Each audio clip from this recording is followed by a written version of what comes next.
자, 여기는 내용이 꽤 많아요. 그래서 여기가 좀 자세히 적어놨다가 나중에 우리 예전에 한번 이 수업을 했었던 것 같다는 느낌이 좀 드는데 안 했나? 모르겠어. 어차피 기억 안 나니까.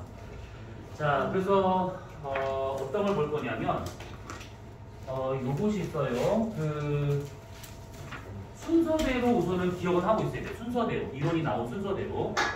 1900년 초반에 대륙이동설, 그 다음에 오늘 시험 본다는 거 들었지? 네. 아니요? 인간의 국기 시험. 아니요. 아니요? 몰라. 내가 진짜 지난주에 얘기했었는데. 아니, 진짜로 안 했어요. 진짜 안 했어요. 아, 이래서 영상이 필요한 거구나. 아, 진짜 안 했어요. 진짜 없네. 하였으면 제가 안 나왔을 거예요. 아니, 얼마나 공개돼 있고. 제 모든 걸 볼 수 있어요. 우리 모든 걸 볼 수 있어요. 제가 그때 하신 것 같아요. 인간의 국기 시험 볼 거다라고 했던 거. 아니에요. 진짜 안 했어요. 진짜 안 했어요. 진짜 모든 걸 안 했어. 네, 하신 것 같아요. 이 미친놈이. 여기 나왔어. 하셨잖아. 알았어. 어차피 준비는 안 했어.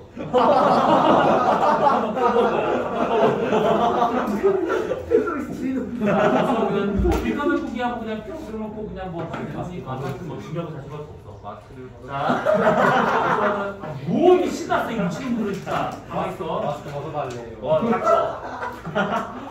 자, 1900년대 초반에 대개너가 대리동설을 먼저 주장을 하고 그 다음에 그 사람이 죽고 몇 년 뒤에 1940년대에 들어와가지고 홈즈가 맨들 대유설을 주장을 하고 그 다음에 1962년에 비치 헥스라는 사람에 의해서 해저학자들이 나오고 그 다음에는 1980년대 들어와가지고 판구조론이 등장했는데 요거는 누구 때문이다 또 누구에 의해서다 라고 할 수가 없어. 여러 학자들이 다 덤벼서 연구를 해준 분야이기 때문에 그래서 뭐 일부에서는 뭐 윌슨이라는 사람에 의해서 얘기된 것이다 라고 하기도 하고 판이라는 용어, 플레이트라는 용어를 처음 쓴 것은 해저학장설 저했던 헤스에 의해서 처음 얘기됐고 어쨌든 간에 어느 학자다라고 할 수는 없는데 판구조에 나왔고 2000년에 들어와서 플룸 구조론까지. 그래서 우리 지난주에 지자기에 관련된 얘기를 했었으니까 그 외의 것들을 좀 보도록 합시다.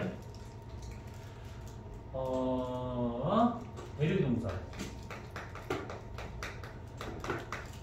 이거는 우선은 간단해. 근데 이게 문제가 나온다고 하면 나올 만한 문제 유형이 너무 초간단이야. 뭐냐면 대륙동설을 주장했었던 베게너가 얘기했었던 증거들을 설명하시고 요 정도밖에 안 됩니다. 그러니까 이거는 그냥 워밍업이다 생각하시면 돼요. 자, 이 사람이 얘기했던 증거와 같이 크게 한 4가지 정도가 있는 것이지. 우선 첫 번째는 많이 들어봤을 네 했었어요. 저번 주에 했어요. 저번 주에 했었어? 네. 어디까지 했었어? 한국 이동 경로까지. 자기 역전. 아, 그거 부분까지 얘기했었구나. 잠깐만. 여기 커. 지장이야. 그러면 지장이 근데 지장이 설명해 주시면 끝났어요. 요거 해저학장설 안 하고 넘어갔구나. 자, 그럼 해저학장설부터 보도록 합시다. 그러면 컷을 잘했어요. 하마터면 어떡할 뻔했네.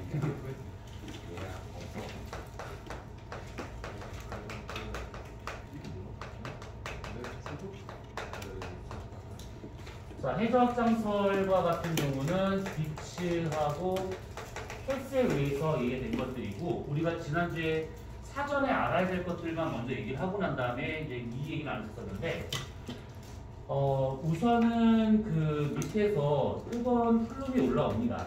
뜨거운 플룸이 올라오는데 이것 때문에 해령이 이렇게 만들어진다라고 한번 가정을 해볼 겁니다. 이런 식으로 이렇게 여기가 좀 바다가 되고 이런 중이에요. 이런 식으로.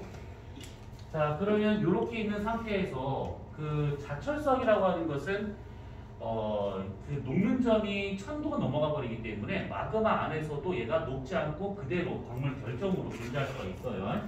그래서 여기에 있었을 때, 그다음 마그마 상태로 있었을 때 이 안에 있는 자철석은 큐리 온도를 넘어섰기 때문에 자성은 없는 상태가 되다가 얘가 쭉 올라와서 냉각이 돼가지고 이렇게 암석으로 바뀌어 버린다라고 하게 되면 여기선 자성을 띄고 있더라. 뭐 요 얘기야 그냥 간단히 보자면. 그래서 얘가 자성을 띄는 당시 그 당시에 지구 자기장의 방향대로 자철석이 배열을 하더라 이 얘기인데 얘가 마그마 상태였었을 때는 자철성이 방향성 없이 그냥 지 마음대로 막 이렇게 하면 마음대로 있습니다. 이런 식으로. 그런데 요것이 나중에 자화가 되면서 큐리 온도 이하로 떨어지게 된다고 하면 예를 들어서 만약에 이쪽 방향이 지구 자기력선 방향이다라고 가정을 한다 치면 그때 이 방향대로 자철성이 전부 다 이렇게 한쪽 방향으로 배열을 하더라 이 얘기입니다. 암석으로 바뀌었을 때.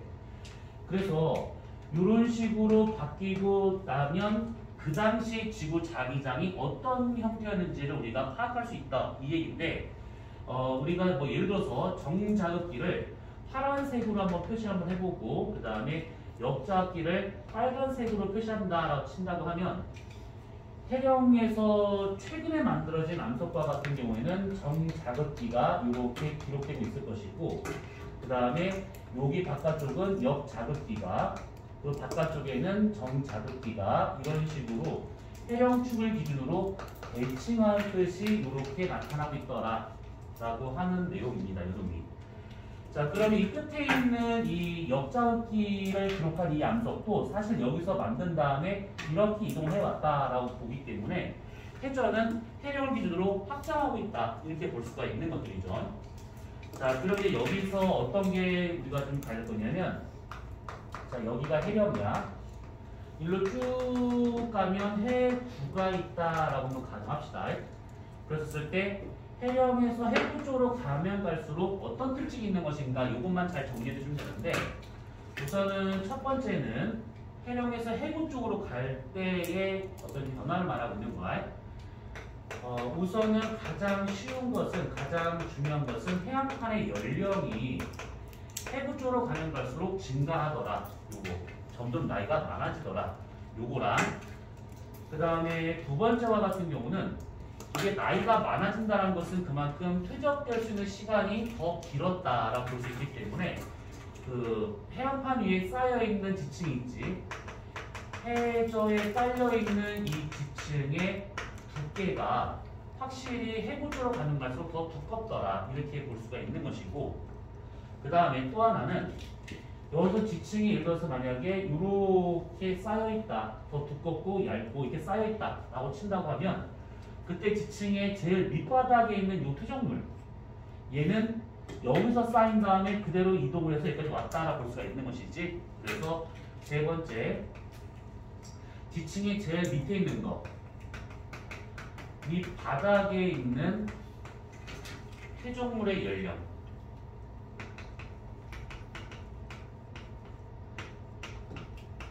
연령이 가면 갈수록 많더라. 어차피 이 말과 이 말과 좀 똑같은 말이야 이게. 근데 말장난이 될 수 있는 거니까. 자, 그 다음에 네 번째 이게 해령에서 해구 쪽으로 가면 갈수록 눈에 띄는 것은 수심이 가장 눈에 띄어요. 수심이 점점 깊어지더라 이거. 우리가 저번에 판구조론에 대한 얘기를 하면서 이 얘기를 잠깐 했었는데 보통 이 해령에서의 평균 수심이 한 3km 정도 그 다음에 심해적 평원의 평균 수심은 한 5km 정도 해구에서의 평균 수심은 한 7km 정도.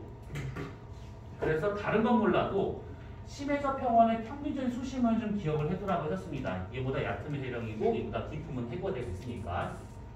심해적 평원은 어떤 걸 쓰는 거 아니고? 그러니까 뭐라고? 심해적 평원. 이 정확하게. 그러니까 말 그대로 해령과 해구를 제외한 나머지 평원을 말하는 거야. 그래서 밑바닥. 해저의 바닥을 말하는 거야. 자, 그 다음에 다섯 번째 지각 연류량이라고 쓰는데 줄여서 지열이라고도 하고 또는 지온이라고도 말을 해요. 땅의 온도는 땅 자체의 어떤 방사성 원소의 붕괴열에 의한 것은 거의 희박하다고 보시면 되고 땅의 온도는 누구 때문에 결정되는 거냐면 그 판 밑에 있는 렌틸의 온도에 의해서 결정된다라고 생각하시면 돼. 그러면 얘 같은 경우에는 해령은 지금 뭔가 올라오는 곳이니까 뜨거울 것이고 해구는 떨어지는 곳이니까 차가워야겠지. 그래서 얘 같은 경우에는 결국 해령에서 해구 쪽으로 가면 갈수록 이 땅의 온도, 지열은 점점 떨어지더라 이렇게 볼 수가 있는 겁니다. 이것을 그래프로 대략 표현하자면 이렇게 나타날 수가 있는 것이 이쪽을 해령이라고 가정을 하고 여기를 지열이라고 이제 가정한다 치면 해령에서의 지열은 좀 높은 편이야. 그래서 이렇게 되다가 심해적 평원으로 가면 갈수록 쭉 떨어지다가 해구로 갔을 때 떨어졌다가 다시가 쓱 올라와 이렇게. 그럼 이게 무슨 얘기냐면 자 여기 해령에서 이렇게 열이 높게 나타나는 것은 상승하는 플룸 때문에 이렇게 온도가 높은 것이고 여기 이거는 해구 쪽이 되고 있는 것인데 해구 쪽에서는 하강하는 플룸 때문에 온도가 낮더라라고 볼 수가 있는 것이고 그 다음에 이 뒤쪽에 이렇게 온도가 높을 수도 있고 안 높을 수도 있는 것인데 높다라고 가정한다 치면 여기와 같은 경우는 호상열도와 같은 이런 화산 활동이 있다 보니까 온도가 조금 더 높게 나타나더라 이렇게 우리가 볼 수가 있는 거예요. 자, 그 다음에 6번째 이게 여기서 일로 쭉 가면 갈수록 이 뒤쪽은 제외하고 해령에서 해구 쪽으로 갈수록 이 지열이 떨어지고 있잖아요. 이렇게 그러면 확실히 이 해안판을 구성하고 있는 짱돌 현무암이지 이 현무암의 밀도가 점점점 커질 수밖에 없습니다. 암석의 밀도는 가면 갈수록 커지더라 이렇게. 이 암석의 밀도가 커지는 것이 저렇게 지금 지열에 의해서 보는 게 우선 맞고 일부 책에서는 수심이 깊다 보니까 수압이 커져가지고 암석의 밀도를 크게 만들 수 있다라고 설명한 경우가 있는데 그거는 큰 의미가 없다라고 보셔야 돼. 그러니까 수압이 적은 건 아니지만 그것 때문에 짱돌의 밀도가 바뀔 정도까지 가는 거는 조금 힘들지 않겠는가라고 이렇게 보고 있습니다. 일반적인 대학 과정에서는 그렇게 설명하고 있어요. 자, 아무튼 이렇게 되고 있습니다. 그래서 뭐 하려고 하면 여러 가지긴 하겠지만 우선 대략 이렇게만 우선 알고 있으면 돼. 자, 그 다음에 이거랑 비슷한 얘기로 하나가 더 뭐가 있냐면 이렇게 지구의 자기장이 기록되고 있는 그런 지역들, 지자기가 기록되고 있는 그런 지역들을 보자면 몇 군데가 있는데 우선은 첫 번째와 같은 경우에는 지금 우리가 얘기하고 있었던 해안판, 그 다음에 두 번째와 같은 경우는 성층화산,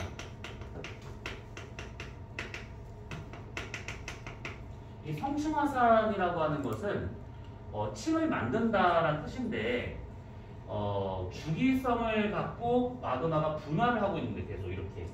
그래서 얘의 단면을 본다고 하면 대략 이렇게 그려지는 것이 이렇게 땅 있잖아요. 그럼 한 번 분출하고 두 번 분출하고 세 번 분출하고 이런 식으로 겹겹이 쌓여 있는 이런 화산을 성층화산이라고 하게 되는데 대표적인 것이 백두산이나 아니면 염나라 섬에 있는 후지산이라든지 후지산 곧 분화한다는 말이 되게 많아요. 지금 작년 말부터 말이 겁나 많이 들고 있는데 지금 올해 들어와서 좀 얘기가 더 되고 있어. 지금 그 화산성 지진이 지금 계속 발생하고 있다라고 지금 보고 있어가지고 아마 올해 아니면 내년이 그때가 아닐까 싶어요. 국경일로 삼아야 되지 않을까 싶습니다. 나중에 딱 분화하면 재밌게 쭉 보여주면 얘기할게요. 열심히 공부하고 있어. 그날 모두 얘기해줄게요. 자, 그러면 아무튼 이렇게 되고 있습니다. 그러면 이 성층화산과 같은 경우는 분화할 당시에 지구 자기장의 방향을 기록을 하기 때문에 아까 말한 것처럼 파란색, 빨간색을 구분한다 치면 정자극기, 역자극기 이런 식으로 나타날 수 있더라 이 얘기야. 이게 모든 화산이 이렇다는 뜻은 아니고 이제 그 이론상 본다면 이게 가능하더라 이 얘기입니다. 자, 그 다음에 세 번째와 같은 경우는 열점에서도 이게 가능해요. 자, 열점과 같은 경우에는 판이 이렇게 있다라고 생각하고 얘가 이쪽 방향으로 이동하고 있다라고 가정하고 여기서 뭔가가 이렇게 올라오고 있대. 그래서 이렇게 화산 하나를 만들지. 그러면 화산 만들어서 판이 이동하니까 이 화산은 점점점 이쪽 방향으로 이렇게 이동을 하면서 가게 될 겁니다. 대표적인 것이 하와이가 이런 경우지. 그러면 얘와 같은 경우에는 분화할 당시, 화산성을 만들 당시에 지구 자기장이 기록되기 때문에 그 다음에 역 이런 식으로 얘가 나타날 수 있더라라는 겁니다.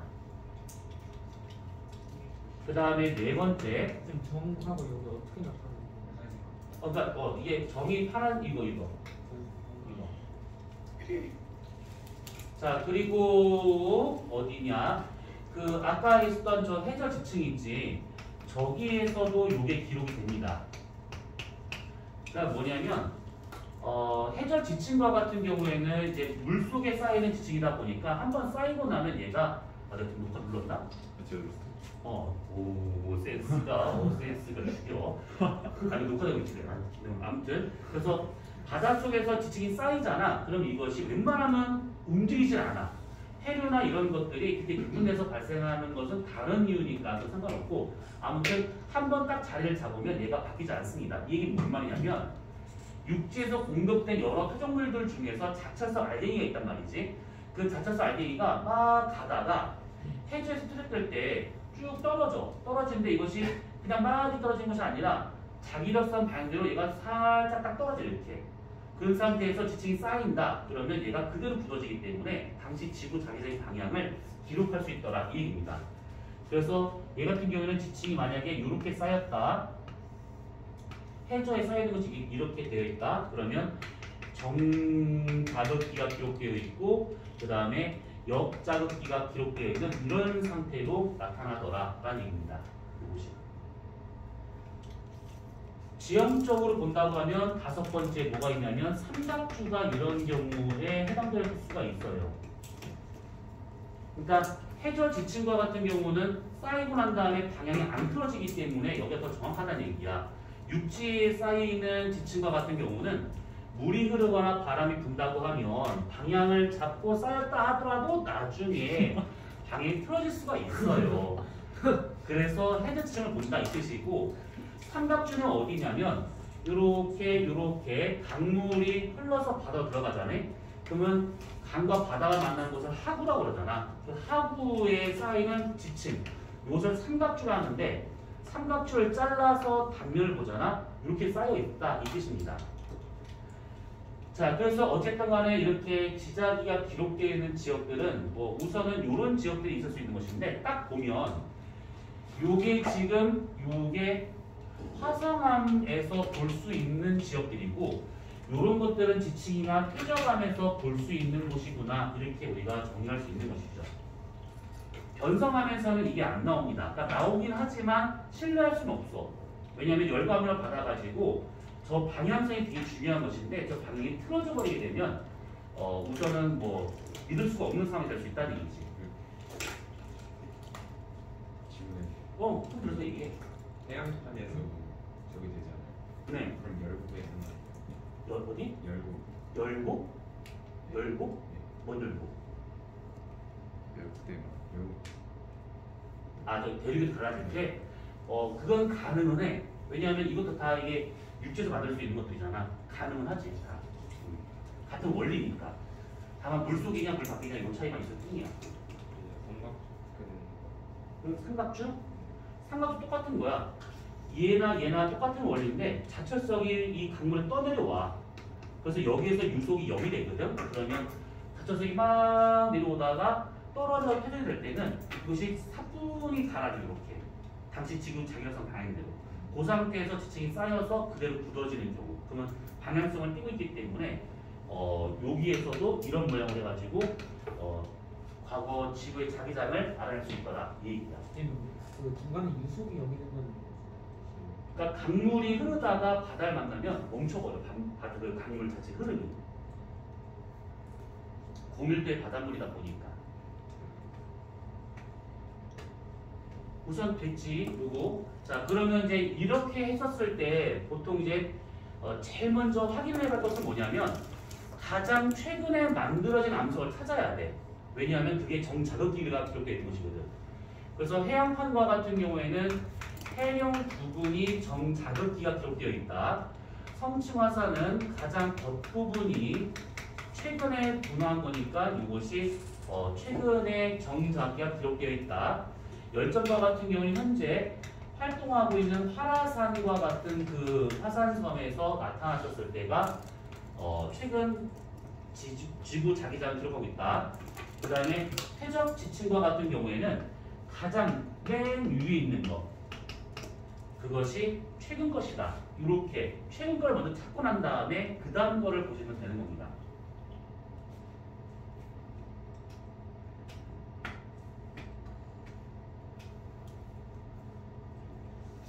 됐을까?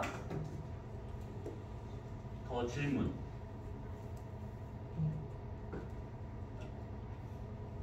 삼각주 설명 다시. 삼각추는 굳이 할 필요가 없어서 그냥 지층이다 이럴 때만 얘기를 하고 넘어가는 거예요. 근데 왠지 다 하실 것 같아. 응? 다른 걸 하시죠.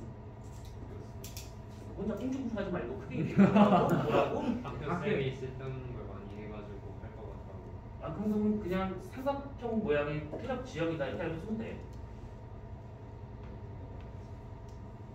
아 우리 녹화 중이야. 우리 언행을 조심합시다. 행을 조심하고 싶은데 이 행이 마음대로 안 되네. 아니 무슨 소리야. 조심하자. 잠 깼어? 깼어? 자 그러면 우선은 해저학장설에서는 여기 나와 있는 걸로는 문제가 아마 안 나올 거야. 이거는 나올 만한 문제도 없을 뿐더러 이해를 돕기 위해서 하는 것이지 이거 자체가 아니야. 요런 특징들을 갖고 있다 정도로 우선 알고 있으면 되는 것들이고, 요거는 굳이 저렇게 해저학장설이라고 하는 저 확장하고 있다는 저 현상을 발견한 방법이 이런 거다 보니까 다른 지역도 이게 가능하더라 이렇게 알고 있으면 되는 겁니다. 자 그러면 대리공부를 했고 해저학장설 했고 그 다음에 지자계 연구 했었고 그 다음에 판구조론 식물학에 했었고 플룸 구조를 보도록 합시다. 플룸 구조.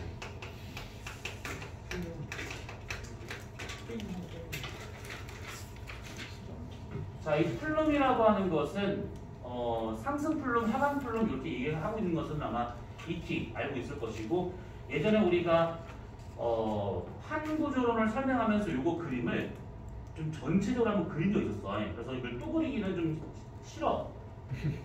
그래서 안 그릴 건데 또 그려야 되는 것이야. 하이탑에 예쁜 그림이 있던데. 그치? 있으면 그걸 보면 돼. 근데 그걸 그려달라는 안 생각했어요. 가져왔어요. 풀룸이에요. 풀룸 안 기둥. 가져왔어요. 플롱이 뭔지도 모르니까 한 번만 해주세요. 맞아요. 아니 저기 하고 진짜. 안녕하세요. 네, 원래 배우면 끝이 없는 거야. 그래서 한서의 끝판. 자, 우선은 정말 이제 닥쳐 이 쌍놈의 새끼야. 네, 끝까지요. 맞다. 영상. 조용히 해주세요. 조용히 해주세요. 잘라야겠다. 처맞기 전에. 매번 찍는 자, 거. 우선 들으세요. 자, 플룸 구조론 같은 경우에는 우선 이것부터 생각을 해봐야 돼. 지구의 적도가 있어. 마음에 안 드네. 이거 지구 적도를 기준이 자르는 거야, 이렇게.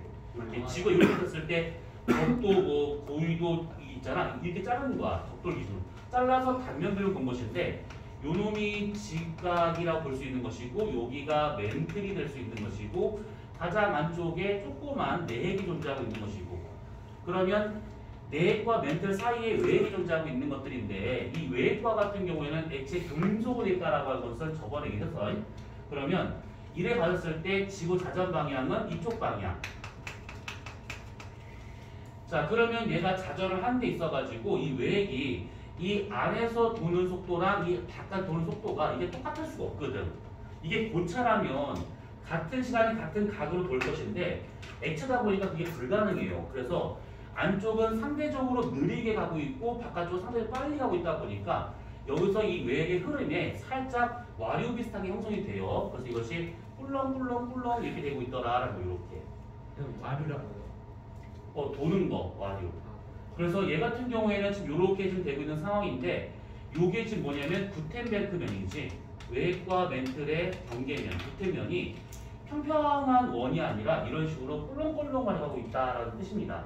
그러면 당연히 외핵과 멘틀의 온도를 비교하면 외핵이 더 뜨겁고 멘틀이 그나마 좀 낮아, 온도가. 그래서 뜨거운 외핵이 멘틀 속에 훅 처박히면 당연히 멘틀을 가열시킬 거란 말이지. 그래서 여기에 멘틀이 가열되면서 위로 뜰 수밖에 없는 것이고 상대적으로 여기처럼 이렇게 낮은 상태가 있다고 치면 같은 깊이 여기보다는 여기가 더 온도가 낮거든. 그래서 여기서 밑으로 떨어지려고 하는 것이 나타날 수밖에 없습니다.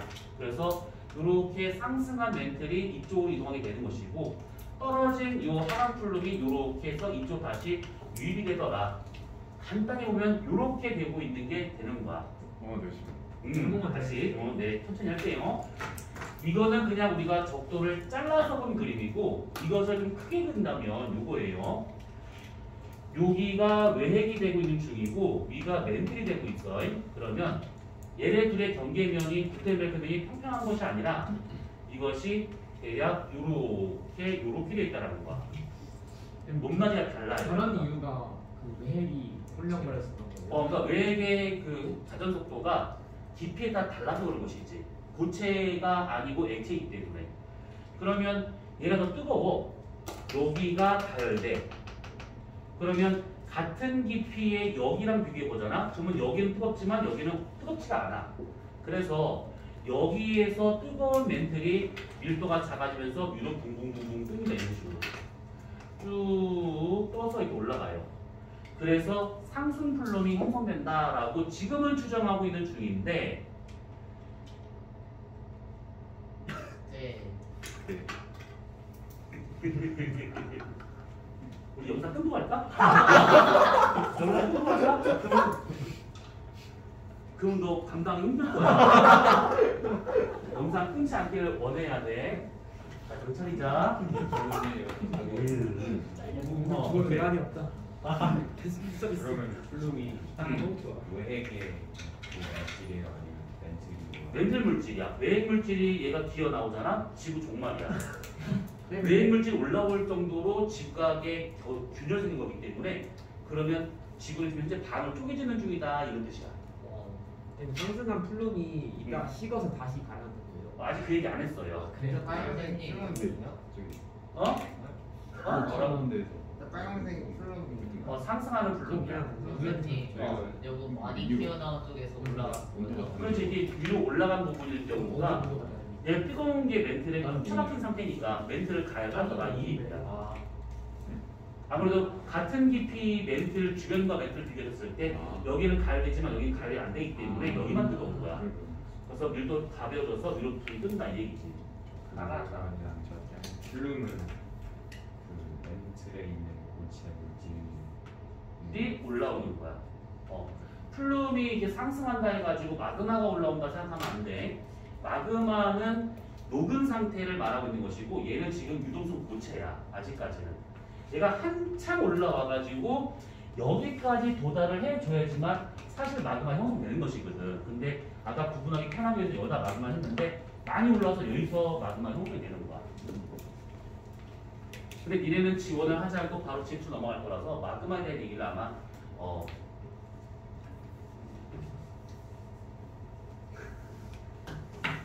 그 지원처럼 하진 않는다. 자, 그러면 이렇게 되고 있대요. 자, 그러면 이렇게 된 상태에서 우리가 알고 있는 해령이 이렇게 만들어지게 되는 것이고 이렇게 해가지고 해구가 형성되고 있다라는 뜻입니다. 이런 식으로.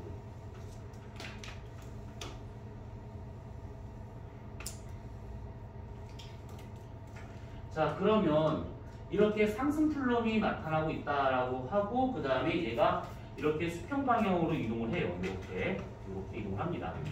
그런 다음에 얘가 어디선가에서 떨어지는데 그때 그 떨어지는 그 원리가 조금 인과관계가 좀 애매할 수는 있어요. 자, 우선 해안판에 들어가서 녹는 지점. 해안판이 녹은 이 덩어리. 그때 뭐라 했었지 이거? 슬랩이죠, 슬랩. 이 슬랩이 나타나는 그 깊이가 대략 한 670km 되고 있는데 여기를 기준해서 상부 멘틀과 하부 멘틀로 구분한다 했었어요. 그러면 여기서 이 슬랩 자체가 점점점 밑으로 커지다가 나중에 딱 잘라져가지고 슬랩이 밑으로 붕 떨어져. 이렇게 떨어지는 과정을 붕락이라 하게 되는데 떨어지는 과정에서 멘틀이 누를 수가 있다는 뜻입니다. 이렇게. 이거 하나와 또 하나는 여기서 이 붕락이 되는 것이 얘 자체의 밀도 때문에 그럴 수도 있긴 하겠지만 주변에서 하강하는 플룸에 의해 가지고 얘를 떨어지는 김에 같이 붙잡고 떨어지는 그 상태가 될 수 있다라고 보기도 해요. 그러니까 얘 때문에 얘가 생긴다 또는 얘 때문에 얘가 생긴다라고 할 수는 없습니다. 둘 다 같이 작용하고 있는 거니까. 그래서 이렇게 해가지고 하단 플룸이 나타나고 난 다음에 구텐베르크면의 경계를 따라서 얘가 움직이고 다른 쪽으로 이동하더라. 이 얘기가 요 놈이에요. 그러면 대략 이해됐지? 자, 그러면 이렇게 있었을 때 우리가 몇 가지를 좀 생각을 해봐야 되는데 우선은 이 플룸이라고 하는 것이 이렇게 그냥 한 개로 쑥 올라오는 경우도 있긴 하겠지만 지역에 따라서 이것이 좀 달라요. 그래서 이렇게 올라오는 이 거대한 플룸을 1차 플룸이라 하게 되고 여기서 갈라져 가지고 다른 쪽으로 이렇게 빠져나가는 경우가 더러 생기는데 이럴 경우 요 놈을 2차 플룸이라 하게 되고 2차에서 갈라져 가지고 요렇게 해서 빵빵빵 터지는 3차 플룸까지 요렇게 차수로 나눠볼 수가 있는데 보통은 1, 2차가 대규모의 플룸이고 2, 3차가 소규모의 플룸이야. 2차는 애매할 수가 있기 때문에 1, 2차 대규모, 2, 3차 소규모. 그리고 플룸에 올라온 형태가 좀 다를 수가 있는 것이 얘가 이렇게 올라오잖아. 근데 지금 이거 봤었을 때는 그냥 이렇게 올라오다 할 텐데 올라온 형태가 면으로 올라올 수도 있는 것이고 선으로 올라올 수도 있어요. 만약 이것이 면으로 올라오잖아. 면으로 상승한다라고 하게 된다고 하면 발산형 경계를 만들 수 있는 것이지. 면으로 상승한다고 면 이렇게 만나서 이렇게 면으로 얘가 풀러내고 있는 거야. 이 올라오는 면을 이렇게 잘랐기 때문에 이렇게 되는 것처럼 보인다 이 뜻이야. 그래서 면으로 상승한다 그러면 이 위에서 발산 경계가 쭉 길게 나타날 수 있다는 뜻이고 올라오다가 만약에 선의 형태로 올라온다 그러면 열점과 같은 것을 만들 수 있다 이 뜻이에요. 그러니까 상승하는 형태가 어떠냐에 따라서 얘가 달라질 수 있더라 이 얘기야. 저 면이랑 선이 이해가 안 돼요. 그러니까 뭐냐면 요게 지면이야. 면으로 이렇게 올라왔대. 면으로. 그러면 여기에 면의 그 면과 면이 만났으니까 선이 나타날 거 아니야. 그게 발산형 경계. 만약에 이게 선으로 올라왔대. 그러면 점으로 나타나겠지. 그게 열점.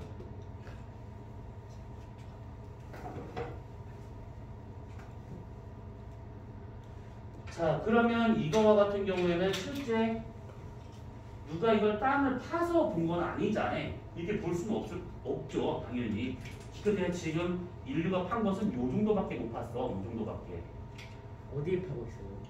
어디 파고 있는 게 아니라 팠어. 근데 또 폐기됐네. 끝났어. 뭐 더 이상 팔 이유도 없어. 폰더러 판다는 걸 뭐가 다 나올 건 없거든. 그래서 요거는 그냥 끝났다고 보시면 되고 굳이 팔 이유가 없으니까 안 파고 있는 중이야. 지금은. 멘트를 부린 거죠. 자, 우선은 그러면 이렇게 플룸이 나타나고 있다라고 하는 것은 지진파 속도 분포를 보고 판단할 수 있다라는 얘기지. 결국은 간접적인 방법이야. 근데 이거에 대한 것을 우리가 저번에 지난번에 한번 얘기했어 이걸. 그래서 지진파의 속도라고 하는 것은 뭐 여러 가지에 의해서 결정이지만 암석 밀도에 의해서 바뀌는 게 가장 중요한 거다라고 했던 것들. 암석의 밀도는 뭐 매질 상태든 암석의 종류든 깊이 따른 압력이든 뭐 다 있긴 하겠지만 온도가 가장 여기서는 중요한 거다라고 했던 겁니다. 온도. 아무래도 이렇게 올라온다는 것은 뜨겁다는 얘기고 떨어진다는 얘기는 차갑다는 얘기이기 때문에 여기와 같은 경우에 여기 있는 암석의 밀도와 같은 경우는 작을 수밖에 없는 거고 여기는 암석 밀도가 클 수밖에 없다 이 뜻이에요. 그래서 여기 뜨거운 플룸일 경우에는 암석 밀도가 작기 때문에 여기를 지나갈 때는 느리게 지진파 속도가 그 다음에 이렇게 차가운 플룸 밀도가 큰 이런 형태를 지나갈 때는 지진파 속도가 빠르게 이렇게 나타난다라는 뜻이에요. 아까 빨간색인데 파란색이 암석 밀도가 작고 암석 밀도가 크거든. 아, 그래서 여기서 지진파 속도가 느리고 여기서 빠르다. 이렇게. 상승을 느리게 한다는 뜻이 아니라 지진파 속도가. 원성 밀도가 그럴까요? 뭐라고? 온도가 높으니까. 온도 때문에 그런 거야. 온도 높으니까 여기 암석 밀도가 작은 거야. 작아요? 그래서 지진파 속도가 느린 거야. 그래서 보통 문제에서는 이게 이렇게 그림이 나오면 다행이긴 하겠지만 이렇게 안 나오고 지진파 속도 편차로 문제가 나올 수는 있어. 그러니까 뭐냐면 편차라고 했을 때는 관측값 빼기 평균값을 볼 수가 있는 것들인데 관측값 빼기 평균값이 만약에 양수가 나왔다. 그러면 관측값이 크다는 얘기잖아. 그럴 때는 여기와 같은 경우에서 그게 나타날 수 있어요. 그리고 여기서는 마이너스의 편차를 가질 수가 있습니다. 그래서 그렇게 보통 등 편차선으로 나온다거나 아니면 등 속도선으로 나온다거나 아무튼 근데 딱 보면 얘가 뭔지가 대략 파악이 될 겁니다. 플룸 구조로는 이렇게 보면 될 것 같고 이 플룸에서 나온 얘기가 열점이지. 근데 이 열점과 같은 경우에는 글쎄 이게 마그마에 관련된 내용이 아니면 열점과 같은 경우는 크게 뭐 할 건 아니고 그냥 판의 이동 방향하고 그 다음에 판의 이동 속도 빠르기 정도만 파악할 수 있는 기준점이다 라고 생각하시면 되는 겁니다. 전 세계적으로 열점은 되게 많이 분포하고 있는데 대표적인 것이 하와이가 이런 경우지. 그리고 열점에 대한 거가 있다라고 치게 되면 요거 이게 생각해야 돼. 여기서부터 올라오는 거야지만 열점을 보는 거야. 교육과정상 여기서 올라오는 뭔가에 의해 가지고 생겨졌을 때 그것을 열점이라고 하고 있는 것이지 만약에 여기서 이게 삽입을 하다 보면 여기서 얘가 마그마가 형성되거든. 여기서 이 마그마가 이렇게 나와가지고 호산열도를 만들 경우가 생겨. 우리나라 백두산처럼 또는 옆에 있는 후지산처럼. 그러면 요런 거 같은 열점이냐? 열점이라고 안 봐. 왜냐하면 열점은 뿌리가 있어야지만 열점이다 라고 보고 있습니다. 얘처럼 이렇게 중간에 덜렁 있는 얘 같은 경우에는 열점을 보지 않습니다. 이것은. 그래서 구태면에서부터 상승할 경우 이것을 열점 만드는 플럼이구나 라고 생각하고 있는 것이지. 여기서는 태평양이 대표적인 경우시니까 하와이가 대표적인 경우인데 이거 하나만 보고 열점을 흔들면 될 것 같아요. 하와이 섬들이 보통 이렇게 생겼지. 여기만 지금 화라산입니다. 그러면 이거를 보고 난 이거 했던 것 같은데 안 했어요. 안 해서 이거를 보고 난 다음에 판의 이동 속도와 방향을 알 수 있는 것이 간단해. 뭐냐면 속도를 구하려면 시간 거리만 알면 되는 거잖아요. 3과 3 사이의 거리를 구하고요. 3 하나하나의 나이를 구하면 되는 거야. 그러면 얘가 얼마만큼 빠르게 갔는지를 알 수 있는 것이고 또 하나는 뭐냐면 이동 방향을 파악할 수 있는 것인데 여기 있는 요 화산섬은 여기서 만든 다음에 얘가 이렇게 해서 여기까지 간 거야. 그러면 이거를 보고 판이 이동한 방향이 어떻게 되었을 것인가 라고 치잖아요. 그러면 여기서는 이렇게 보시면 돼. 처음에 내가 이쪽 방향으로 가다가 나중에 이쪽 방향으로 판의 이동 방향이 바뀌었다 라고 생각하면 돼. 요게 첫 번째고 요게 두 번째야. 그러면 보통 이렇게 하면 이렇게 쓰는데 실제로 이게 움직인 것이 맞긴 한데 이것이 표현할 때는 이렇게 됩니다. 뒷공과 지우개 뭐야? 몰라 헷갈리니까. 자 이렇게 썼을 때 이게 지금 판이야. 그러면 여기 있는 게 열점이야. 그러면 여기서 하나 만들지 이렇게. 지금 요 종이 움직이는 걸 잘 봐야 돼. 요렇게 이렇게. 처음에 종이가 움직인 것은 이쪽 방향이야. 그 다음에 이렇게 간 것이지. 이쪽 방향이지. 그래서 이렇게 간 것처럼 표시가 되고 있긴 하지만 실제 이동된 판의 그 방향을 본다고 치면 이 방향을 표시하셨을 때는 처음에 이쪽 방향에서 이쪽으로 바뀌었다라고 하는 것이지. 이해됐지 요거? 요거야. 이게 아니라 이거야. 처음에 이쪽 방향, 판 자체가 이렇게 가다가 나중에 이렇게 바뀌었다라고 해야지만 이게 나올 수 있는 거야.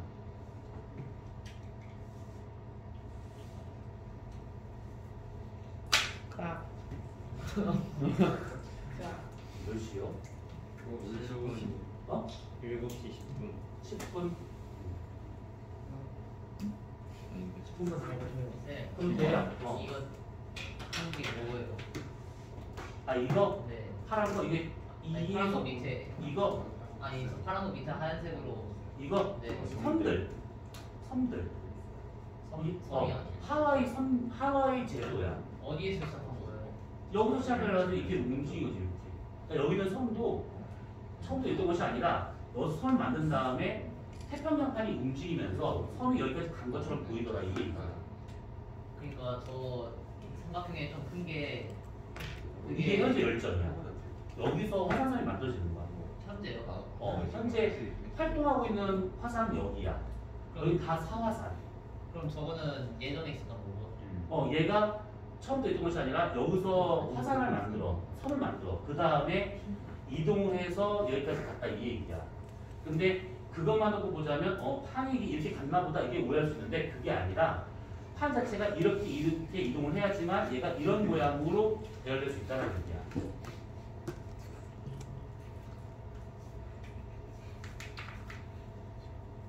되었죠? 자, 그러면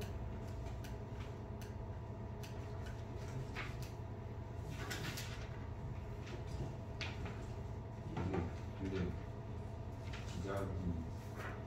고지장이 문제는 없어요. 지금 정리 안 해서 정리 다 해줄게요.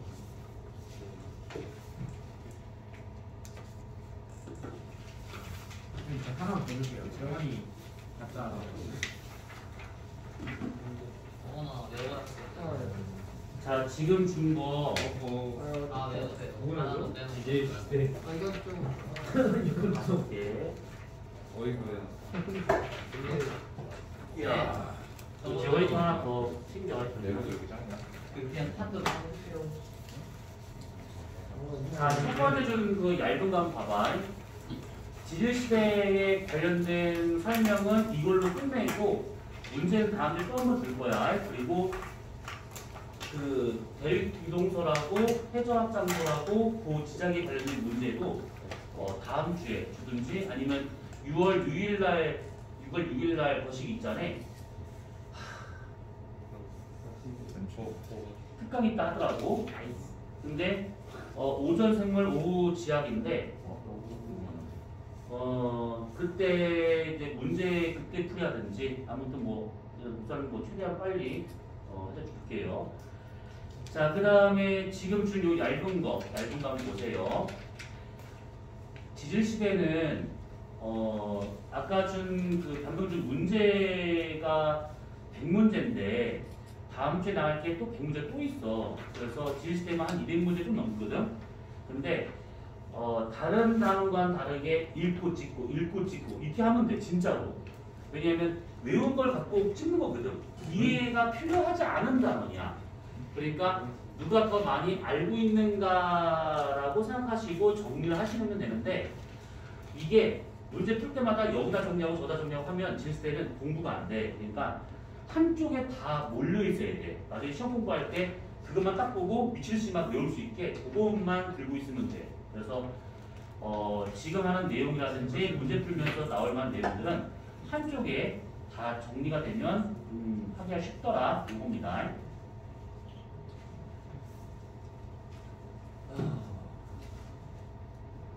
자, 우선은 요거 관련된 수업을 우리가 6개월 전에 해가지고 아마 기억이 가물가물하실 거라 생각하고 얘기를 하도록 합시다. 지금 몇 시야? 20분이요. 20분이지? 네. 하자. 딱 잘 맞췄네. 왜? 57분. 제가 16분이요.